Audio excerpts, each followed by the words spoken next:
I don't think so. No, no, no, no. I don't think so. No, no, no, no.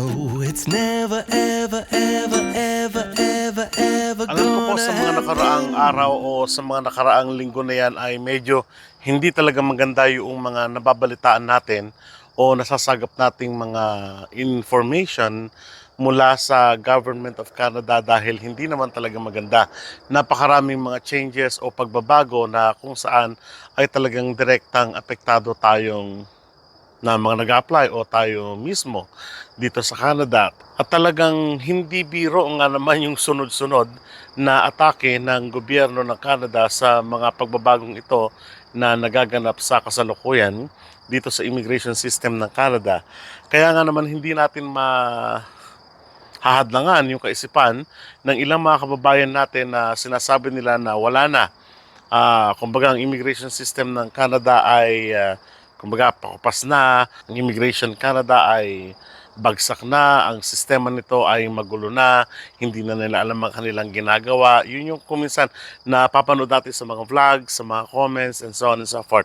Marami rin sa inyo, sabi ko nga, naiintindihan ko kayo, mga kababayan ko, na kung saan ay nagko-comment na mga ganito, kaya nagpa-private message, hindi ko na lamang kayo nire-replyan kasi ito yung sagot ko sa inyo. Kung totoo ba na ang gobyerno ng Canada o yung sistema ng immigration dito sa Canada o IRCC mismo ay bagsak na. Well, tahasan ko pong sinasabi na this is only a changes, small changes o mga ilang pagbabago na ginagawa ng gobyerno ng Canada at hindi naman natin masasabi na ito ay dahilan ng pagbagsak ng immigration system ng Canada. Malaki pa rin ang tiwala ko syempre sa immigration system ng Canada, lalong-lalo na sa IRCC, at malaki pa rin, marami pa rin tao ang nagsasabi na tiwala pa rin sila sa kakayanan ng gobyerno ng Canada na kumbaga isaayos yung mga ilang pagbabago na nagaganap. Kaya nga mayroong ilang mga changes na ganito kasi unti-unti na nila na kumbaga irerepasuhin yung kanilang mga luma na mga hindi na kumbaga sa atin hindi na akma doon sa mga panahon ngayon ng mga immigration programs or mga pathway. Kaya nagkakaroon ngayon ng pagrerepaso. Katulad din yan sa ibang gobyerno, no? Sa ibang nasyon, sa ibang bansa na kung saan kailangan nila na repasuhin yung kanilang mga programa, no? Parang sa atin din, no, sa Pilipinas din may pagrerepaso, mayroong mga hearing, mayroong mga iba't ibang panukala, something like that. Those are part of good governance, I may say.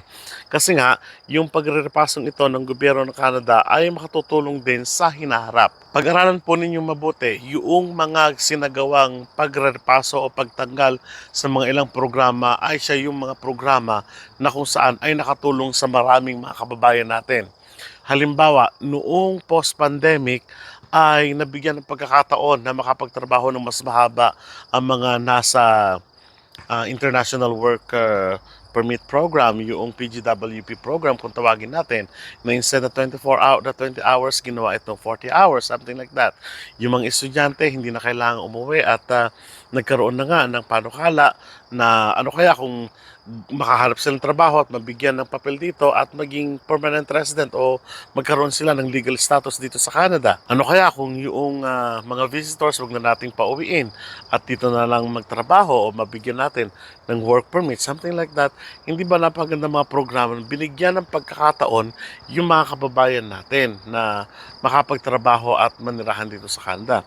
O kaya naman, isang panukala pa, yung maliliit na komunidad na wala ng mga trabahador, kailangan nila ng trabahador, yung tinatawag nating Rural and Northern Immigration Pilot Program, na kung saan ay nakatulong na malaki hindi lamang sa mga komunidad, hindi lamang sa Canada mismo, kundi nakatulong din sa mga kababayan natin sa ibang nasyon na kung saan nabigyan ng pagkataon na makapagtrabaho dito naman sa Canada.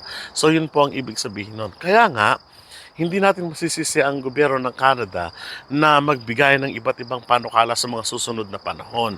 Sabi ko nga ito ay bahagi lamang ng pagpasok. Marami pa tayong aasahan ng mga pagbabago. Ikaw man ay international students, ikaw man ay visitor's visa, ikaw man ay permanent resident na worker na something like that. Marami pa rin. Siyempre, naaayon o yung ginagawa kasi ng gobyerno ng Canada, yung kung ano yung naaayon sa kasalukuyan at kung ano yung nababagay na programa dito sa kasalukuyang ekonomiya, status o ekonomiya ng Canada mismo. So, syempre, hindi naman kailangan tumanggap ng napakaraming tao kung hindi naman kailangan. Remember, by province, nagkaroon sila ng iba't ibang programa kung saan ay sa pabahay, nagkaroon ng problema. Sa turnouts, ang binibigyan ng mga labor market impact assessment sa mga registrations. Hindi ba may mga probinsya na kung saan talagang binigyan lang ng mga bracket, kumbaga ng quota, kumbaga.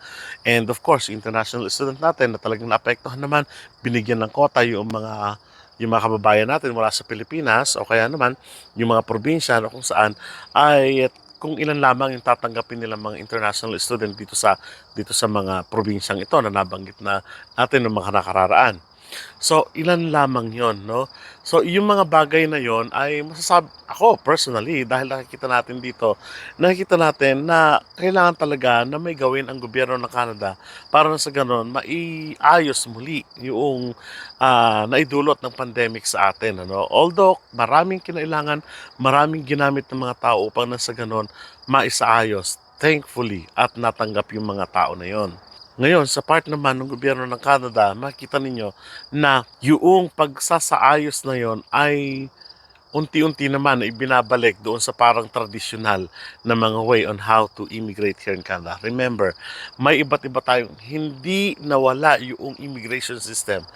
I can say still strong ang immigration system ng Canada, still on the go ang immigration system ng Canada. But remember, prior sa mga programa na tinanggal, prior sa mga pathway na nirepaso, prior sa mga, kumbaga, paghatig sa mga applicants, ay mayroong pang nauna ng mga programa. For instance, the temporary foreign workers na kung saan dadaan sa federal government, yung express entry na kung saan dadaan sa provincial nomination program o kaya naman yung nomination program mismo, there are lots actually.